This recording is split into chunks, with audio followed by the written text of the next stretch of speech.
Bonsoir Jean-Luc Mélenchon. Bonsoir. Vous avez entendu Manuel Valls défendre donc son projet de loi de Myriam El Khomri et qui s'adresse donc à ses détracteurs. Il y en a qui sont encore au 19e siècle. Nous, gouvernement, nous sommes résolument au 21e siècle. Votre position est donc archaïque, Jean-Luc Mélenchon. Oui, vous savez, c'est une figure rhétorique banale chez tous les réactionnaires. Ils se disent modernes. Alors quand ils parlent de flexibilité, en général, c'est pour virer les gens de leur boulot et ainsi de suite. Et là, il n'a pas de chance, c'est qu'il tombe sur des gens qui ont quand même quelques connaissances historiques, voyez-vous. Le passage de la journée de 12h à 10h, ça date de 1900. Il est donc en train de nous ramener à l'année 1900. Donc, en fait, c'est le grand retour vers le passé, sa soi-disant modernité. Et maintenant, si on enlève un peu du côté ironique, que ce genre de remarque doit lui valoir, il faut qu'on puisse se moquer de lui, puisque lui se moque de nous. Je voudrais surtout que ceux qui m'entendent comprennent bien que c'est leur vie quotidienne qui va être détruite. Car non seulement la masse des salariés pourrait, sur un simple accord, passer au forfait jour, c'est-à-dire on comptera plus leurs heures, on comptera que les jours. Oui, mais sauf que Jean-Luc Mélenchon, là vous parlez des gens qui ont du travail. Lui, il explique bien, il faut tout faire pour l'emploi, pour faire baisser le chômage. Et il dit cette réforme est indispensable. Il n'y a pas d'un côté une politique libérale et une politique qui protège les salariés de l'autre. Non, je ne crois pas. Lui, il explique qu'à un moment donné, il faut s'attaquer au chômage. Mais justement, c'est l'argument qui est utilisé. Si c'était vrai, ça se saurait. Si vous voulez, l'idée que c'est en permettant aux gens de licencier des salariés qu'on en embauchera plus facilement, c'est une vue de l'esprit de quelqu'un qui ne connaît rien à l'entreprise. Alors justement, là-dessus, on entend bien une politique de la demande. Mais quelqu'un qui connaît bien l'entreprise, justement, Laurence Parisot ce matin sur RTL, la France ne s'en sortira que si elle travaille plus. C'est absurde, parce que si vous vouliez faire travailler davantage les gens, il faudrait qu'il y en ait davantage qui travaillent, et non pas les mêmes qui travaillent davantage. Tout ça est absurde. La baisse du temps de travail, c'est une baisse historique. Gouvernement de droite ou de gauche ou ce que vous voulez, de toute façon, le temps de travail par rapport au début du précédent siècle a diminué de moitié. Il n'y a pas besoin d'être très intelligent pour comprendre que la productivité a fait des bonds, que les machines permettent dorénavant, maintenant avec les robots, de faire des quantités de production beaucoup plus grandes avec moins de monde. Donc à partir de là, vous avez le choix. Soit vous répartissez le travail, soit vous le concentrez sur quelques-uns. Et en le concentrant sur quelques-uns, on le paye de moins en moins. Marc-Olivier, quand même, vous êtes obligé de considérer ça. Si vous améliorez la paye des gens, ils consomment mieux. Et puis surtout, ils consomment. Et donc, c'est un cercle vertueux. Ce que vous nous dites, c'est que c'est un cercle vertueux d'une certaine manière.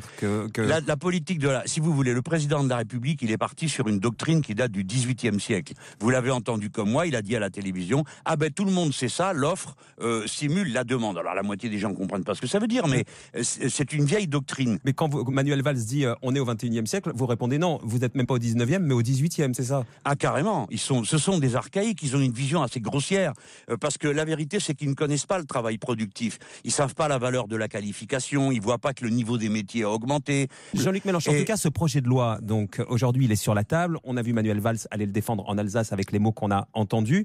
Tout à l'heure, Myriam El Khomri a précisé que finalement le 49.3, elle n'y aurait pas recours, ni souhaitable, ni nécessaire. C'est quand même un gouvernement donc qui veut dialoguer manifestement et qui veut l'expliquer, qui fait de la pédagogie autour de son projet de loi. Non, vous dites ça pour taquiner un gouvernement qui veut dialoguer, commence par dire qu'il va appliquer le 49.3. Là, en tout cas, c'est ni souhaitable ni nécessaire. Donc, et là, aujourd'hui, ils font de la pédagogie sur le terrain. Alors pourquoi ils l'ont dit? Moi, j'ai rien. C'est pas mon affaire. C'est eux qui ont commencé par dire qu'ils mettraient le 49.3. Et pourquoi? Parce qu'ils pensent qu'une très grosse partie des députés qui siègent à gauche dans l'hémicycle a pas envie de se couvrir de honte en votant une chose pareille.